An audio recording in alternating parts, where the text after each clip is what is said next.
Mercury is one of the most toxic elements and a persistent traveler through our environment. So who's the travel agent for this elemental poison? Coal-fired power plants? Most definitely. Mining operations? Of course. Your neighborhood dental office? Surprisingly, yes.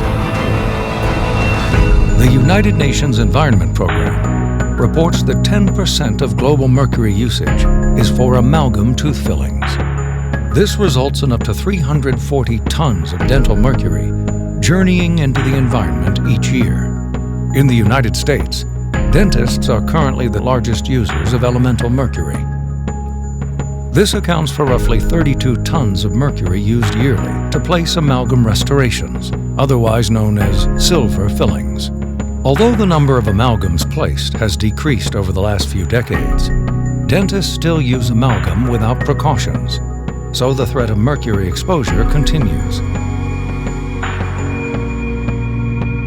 Dental mercury travels many pathways on its journey back into the environment. It starts when a dentist receives precapsulated dental amalgam. In each capsule, up to 900 milligrams of elemental mercury is separated from the other alloys. To make the final product, the capsule is vigorously shaken in a triturator to thoroughly mix all the elements. Occupational safety concerns arise because this heats the mercury, creating thousands of micrograms of mercury vapor, which are released upon opening the capsule. The used amalgam capsule still contains a small amount of mercury, so the ADA recommends the capsules be stored in an airtight container and collected by a hazardous waste company. Unfortunately, the majority of dentists toss the capsules into the trash. This mercury-contaminated trash will eventually travel to a landfill, where the mercury will continue its trek down into the soil. Back at the dental office, the freshly mixed amalgam is placed into the tooth. The dentist then carves away any excess material. While patients swallow some amalgam waste, most is suctioned out and flows through a filtration system. But this system only captures a small percent of the larger pieces. The vast majority of much smaller pieces escape into the wastewater. A similar scenario plays out when dentists replace amalgam fillings. Many dentists clean out their filtration systems by dumping the captured mercury-tainted sludge down the drain. A study funded by the ADA estimated that amalgam fillings contribute up to 50% of the mercury found in wastewater. This contaminated water then flows to publicly owned water treatment plants.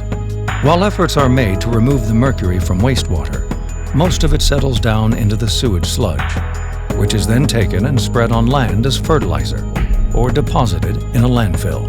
In both scenarios, the mercury constantly off-gases into the atmosphere and seeps into the ground. A percentage of the sewage sludge is also sent packing to incinerators. With over 200 tons of dental mercury in the mouths of Americans, even exhaling is a contributor of mercury to our atmosphere. Additionally, people with amalgam fillings serve as hosts for mercury's passage back into our environment through the excretion of human waste.